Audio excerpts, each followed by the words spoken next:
Hello student, आज हम लोग अक्सर परीक्षाओं में पूछे जाने वाले गणित के प्रश्नों को हल करेंगे। तो पहला प्रश्न है कि प्रथम 15 पूर्ण संख्याओं का योगफल क्या होगा। विकल्प है पहला 120, दूसरा है 240, तीसरा है 105 और चौथा है 100। तो आखिर इस प्रकार के प्रश्नों को हम कैसे सॉल्व करेंगे। तो इसके लिए फार्मूला होता है प्रथम n पूर्ण संख्याओं का योगफल बराबर होता है n ब्रैकेट्स में n-1 अपान 2। अर्थात यहाँ पर हम देख रहे हैं कि n बराबर दिया है 15 दिया है, तो हम फार्मूले में रखेंगे तो हो जाएगा n के स्थान पर लिखेंगे 15 ब्रैकेट्स में n के स्थान पर फिर से लिखेंगे 15 -1 है तो लिखेंगे -1 और अपान हो जाएगा यह 2। अब हम लिखेंगे 15 गुणे 15 में से 1 घटा देंगे तो हो जाएगा यह 14/2। 2 से 14 काटेंगे तो हो जाएगा 7 और 7 से हम 15 में गुणा कराएंगे तो हो जाएगा 105। तो इस प्रकार इस सवाल का जो आंसर होगा वह होगा 105। विकल्प देखते हैं तो ये हो जाएगा तीसरा विकल्प आपका सही हो जाएगा। इसी प्रकार हम एक और प्रश्न को हल करते हैं।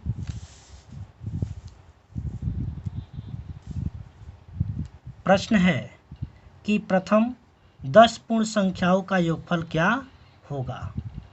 तो हमने बताया कि n बराबर हो जाएगा यहाँ पर 10 हो जाएगा, तो हम लिखेंगे फार्मूले में रखेंगे इसको तो n के स्थान पर हो जाएगा 10 ब्रैकेट्स में n-1 है, अर्थात हो जाएगा 10 -1 हो जाएगा बट्टा फार्मूले में 2 है तो 2 लिख देंगे। अब लिखेंगे 10 गुणे 10 में से 1 घटा देंगे तो हो जाएगा 9/2। 2 से हम 10 को काट देंगे तो 5 बार में कट जाएगा और 9 से 5 में गुणा कराएंगे 9×5 = 45। तो आपका पहला विकल्प सही हो जाएगा। तो प्रथम 10 पूर्ण संख्याओं का जो योगफल होगा वह होगा 45। अगला प्रश्न है प्रथम 15 विषम संख्याओं का योगफल क्या होगा। अर्थात प्रश्न को इस प्रकार भी पूछा जा सकता है कि 1 से 30 तक की विषम संख्याओं का योगफल क्या होगा। तो विकल्प पहला है 200, दूसरा विकल्प है 120, तीसरा विकल्प है 225 और चौथा विकल्प है 240। तो ऐसे प्रश्नों को हल करने के लिए हम फार्मूला यूज करेंगे। प्रथम n विषम संख्याओं का योग बराबर होता है n का स्क्वायर, अर्थात जो विषम जितनी विषम संख्या का पूछ रहा है उतने का हम वर्ग कर देंगे। तो यहाँ पर हम देख रहे हैं कि n बराबर दिया है 15, तो हमें प्रथम n अर्थात 15 विषम संख्याओं का योगफल ज्ञात करना है। तो हम 15 का वर्ग कर देंगे, 15 का वर्ग हो जाएगा 15 गुणे 15 और 15 का 15 में गुणा कराएंगे तो हो जाएगा 225। इस प्रकार आपका जो तीसरा विकल्प है वह सही हो जाएगा। अब हम अगले प्रश्न को देखते हैं। अगला प्रश्न है प्रथम 25 विषम संख्याओं का योगफल क्या होगा। तो विकल्प है पहला 180, दूसरा विकल्प है 625, तीसरा विकल्प है 480 और पांचवा विकल्प है 525। तो इसमें भी हम देख रहे हैं कि n बराबर दिया है 25 और प्रथम n विषम संख्याओं का योगफल बराबर होता है n का स्क्वायर, अर्थात यहाँ पर हो जाएगा 25 का स्क्वायर अब हम लिखेंगे 25 गुणे 25। 25 का 25 में गुणा कराएंगे तो यह हो जाएगा 625, अर्थात आपका दूसरा विकल्प सही हो जाएगा। अब हम लोग कुछ और प्रश्नों को सॉल्व करते हैं।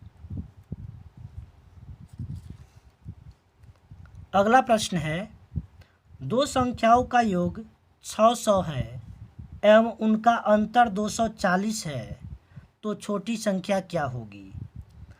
अर्थात पहला विकल्प इसका है 280, दूसरा विकल्प है 840, तीसरा विकल्प है 180 और चौथा विकल्प है 360। इस प्रश्न को हल करने के लिए, यदि इस प्रकार के प्रश्न आते हैं तो उनको हल करने के लिए हम फार्मूला यूज करेंगे, छोटी संख्या बराबर योगफल माइनस अंतर बट्टा 2, अर्थात दो संख्याओं का योगफल माइनस दो संख्याओं का अंतर बट्टा 2। तो प्रश्न में कह रहा है दो संख्याओं का योगफल, तो दो संख्याओं का योगफल दिया है 600, तो लिखेंगे 600। उसके बाद से माइनस है तो माइनस लगा देंगे, एम उनका अंतर अर्थात दो संख्याओं का अंतर 240 है और बट्टा यह हो जाएगा 2। अब हम घटाएंगे तो 10, 0 से 0 घटाएंगे तो 0 हो जाएगा, यह इसको हासिल देगा। 10 में से 4 गया 6 हो जाएगा, 5 में से 2 घटाएंगे तो यह हो जाएगा 3 बट्टा 2। अब हम 2 से 360 में भाग देंगे तो यह हो जाएगा 2 एक अन्य 2, 1 बचा 16, 2 अट्ठे 16 और एक 0 है तो 0 उतार देंगे, अर्थात यह आ जाएगा 180। तो इस प्रकार आपका तीसरा विकल्प सही हो जाएगा। अगला प्रश्न है, दो संख्याओं का जोड़ अर्थात योगफल 340 तथा अंतर 70 है, तो बड़ी संख्या क्या होगी। इसमें हमसे बड़ी संख्या पूछ रहा है, तो चलिए इसको सॉल्व करते हैं कि इसका आंसर कितना आएगा। तो बड़ी संख्या के लिए फार्मूला है, बड़ी संख्या बराबर होता है योगफल प्लस अंतर बट्टा 2, अर्थात दो संख्याओं का योगफल प्लस दो संख्याओं का अंतर बट्टा 2। तो दो संख्याओं का जो योगफल है वह है 340, योगफल प्लस कर देंगे और अंतर यहाँ पर देखिए दिया है 70, तो लिखेंगे 70 और बट्टा 2। अब हम दोनों को जोड़ देंगे, 0 0 है तो हो जाएगा 0, 7 4 11 का 1 और 3 1 हासिल हो जाएगा 4 बट्टा 2। और 2 से 410 में हम भाग देंगे तो यह हो जाएगा 205 हो जाएगा। इस प्रकार इस प्रश्न का जो आंसर होगा वह होगा 205। तो हमें उम्मीद है आपको अच्छे से सवालें समझ में आ गई होंगी। इसी प्रकार आपके लिए एक होमवर्क है, दो संख्याओं का जोड़ 82 तथा अंतर 16 है, तो दोनों संख्याओं को ज्ञात कीजिए। अर्थात एक बार हमको बड़ी संख्या ज्ञात करना है और एक बार छोटी संख्या ज्ञात करना है। यदि आपको हमारी वीडियो पसंद आई हो तो प्लीज़ इसे लाइक करें, हमारे चैनल को सब्सक्राइब करें, अधिक से अधिक शेयर करें और इस प्रश्न का आंसर कमेंट बॉक्स में सॉल्व करके अवश्य दें। Thank you.